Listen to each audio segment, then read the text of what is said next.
Você já parou para pensar no que acontece quando a voz que profetizou o fim do mundo se cala para sempre? O missionário David Miranda passou décadas dizendo que o apocalipse estava batendo na porta.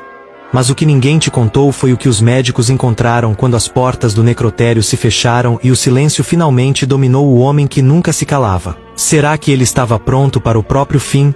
Ou existia um segredo guardado sob aquela túnica de santidade que é a autópsia da alma? Finalmente revelou. Imagina um homem que do nada, com apenas alguns metros de pano e uma Bíblia na mão, levantou um império que fazia o chão tremer. David Miranda não era só um pastor. Ele era a personificação do medo do inferno e da promessa de uma salvação que custava caro. A disciplina era ferro e fogo, nada de televisão, nada de vaidade. Nada que desse prazer ao corpo porque o corpo era apenas uma casca podre esperando o arrebatamento. Ele fundou a Deus e Amor num sobradinho humilde mas em pouco tempo ele já estava comandando uma legião de milhões de almas que pendiam de cada palavra que saía daquela voz rouca e autoritária. O contraste era bizarro. Enquanto ele pregava a simplicidade absoluta e o desapego total, o poder que ele acumulava era algo que poucos presidentes no mundo conseguiram experimentar. Ele era o escolhido. O profeta que falava com Deus nas madrugadas frias.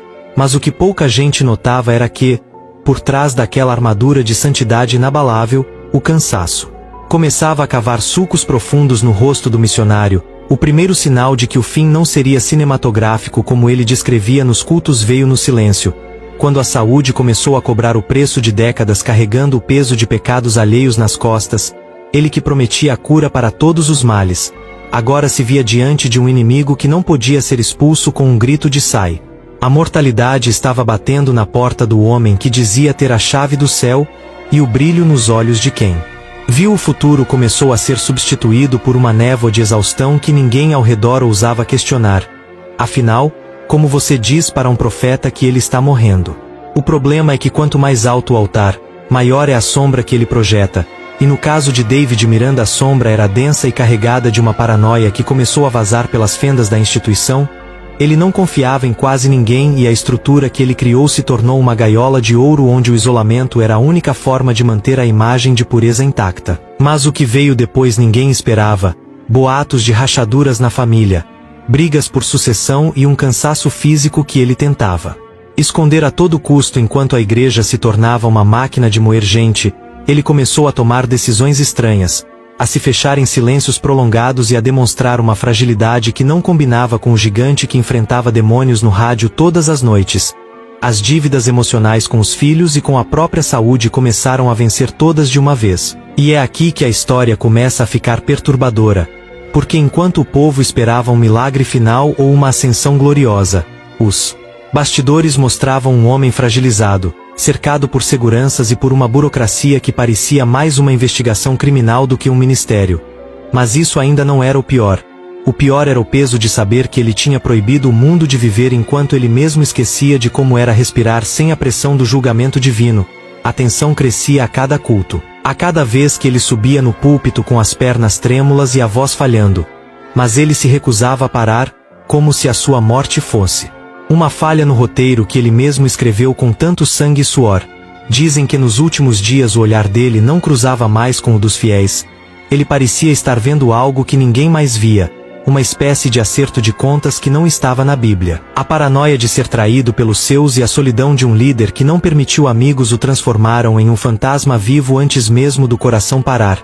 O que aconteceu naquela última noite de fevereiro de 2015 não foi apenas uma parada cardíaca. Foi o colapso de um sistema que não aceitava a humanidade do seu Criador, e o mistério que pairava no ar era: será que ele partiu em paz ou será que ele descobriu tarde demais que o fim que ele tanto pregou era muito mais solitário do que ele imaginava?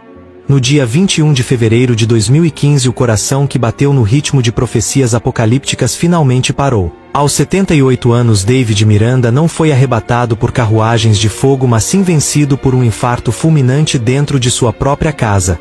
Quando o laudo médico saiu, a causa oficial era simples: insuficiência cardíaca.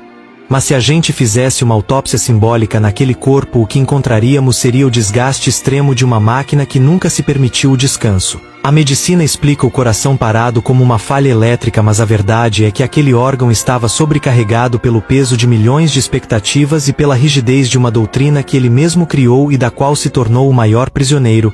A autópsia real da sua vida revela um homem que morreu de solidão no topo de uma montanha de poder. Cercado por regras que o impediam de ser humano, ele pregou o desapego, mas deixou um império bilionário em guerra. Ele pregou a cura, mas não pôde evitar o próprio declínio físico. A revelação mais forte aqui não é o que o bisturi encontraria, mas o que o silêncio do caixão disse para quem ficou. No fim das contas, a morte é o único juiz que não aceita dízimo e nem intercessão. David Miranda passou a vida preparando os outros para o fim do mundo, mas a sua própria partida foi um lembrete cruel de que por trás de toda a aura de divindade existe apenas um homem frágil com medo do escuro. A queda dele não foi moral, mas sim a queda psicológica de quem esqueceu que o ego é o veneno que mata mais rápido que qualquer doença. Ele foi embora deixando um vazio que nenhuma pregação consegue preencher, porque o que morreu ali não foi apenas um pastor, mas a ilusão de que alguns homens são feitos de algo diferente do que nós, apenas.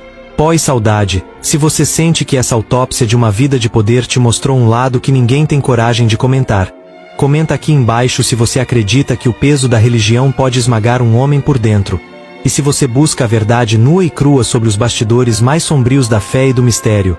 Segue o perfil, porque o que eu tenho para te contar no próximo vídeo vai te deixar sem dormir.